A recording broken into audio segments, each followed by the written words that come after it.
കൂട്ടുകാരെ, യു പിയിലെ ഒരു പാവപ്പെട്ട ഡോക്ടറിനെ തല്ലി ചതച്ച് കേട്ടോ. കാര്യമെന്ന് പറഞ്ഞു കഴിഞ്ഞാൽ നമ്മളെ പശുവിനെ വണ്ടി ഇടിപ്പിച്ചിട്ടെന്നല്ല, വണ്ടി ഇടിച്ചിട്ടാണ്.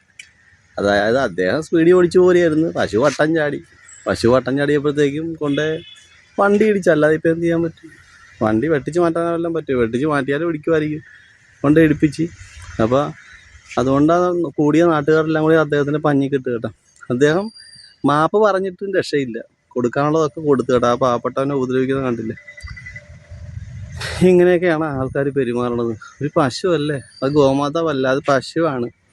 എന്നൊന്ന് വണ്ടി ഇടിച്ചെന്ന് പറഞ്ഞപ്പോൾ എന്ത് വരാനാണ് ചെയ്യുന്നത്?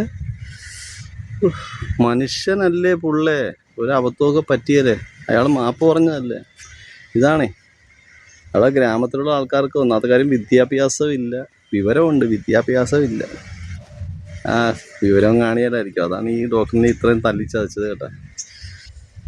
യു പിയിലൊക്കെ പോകുമ്പോഴേ, നമ്മൾ നോർത്ത് ഇന്ത്യയിലൊക്കെ പോകുമ്പോഴത്തേക്ക് ഒരു കാര്യം ശ്രദ്ധിക്കുക. മനുഷ്യനെ ശ്രദ്ധിച്ചില്ലെങ്കിലും പശുക്കളെ ശ്രദ്ധിക്കണം കേട്ടോ.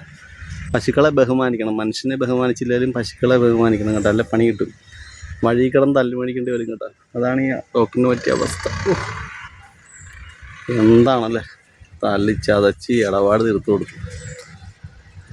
ഒരു ഡോക്ടറാണെന്ന് വിചാരിക്കണ്ടേ? നാളെ ഇവിടെ ആരുടെയെങ്കിലുമൊക്കെ, അവിടെ അടുത്തുള്ള ഡോക്ടറായിരിക്കും, ഇവരുടെ ആരുടെയെങ്കിലുമൊക്കെ കൊച്ചുങ്ങൾക്ക് അല്ലെങ്കിൽ ഇവർക്കൊക്കെ വയ്യാതെ വന്നു കഴിഞ്ഞാൽ നോക്കേണ്ട ഡോക്ടറാണ്. അതിനാണ് ഈ എടുത്തിട്ട് ചതയ്ക്കണത്. എങ്ങനെയുണ്ട്? എന്തുമാത്രം മാപ്പ് പറഞ്ഞു അദ്ദേഹം, എന്നിട്ടും ഇടിച്ച് പഞ്ഞിക്കിട്ട് കൊന്നില്ല കേട്ടോ. വേറൊന്നും പറ്റി, ഇടിച്ച് ചതച്ച് വണ്ടിയും മറിച്ചിട്ട്, വണ്ടിയും നശിപ്പിച്ച്. ഒരു പശുവല്ലേ.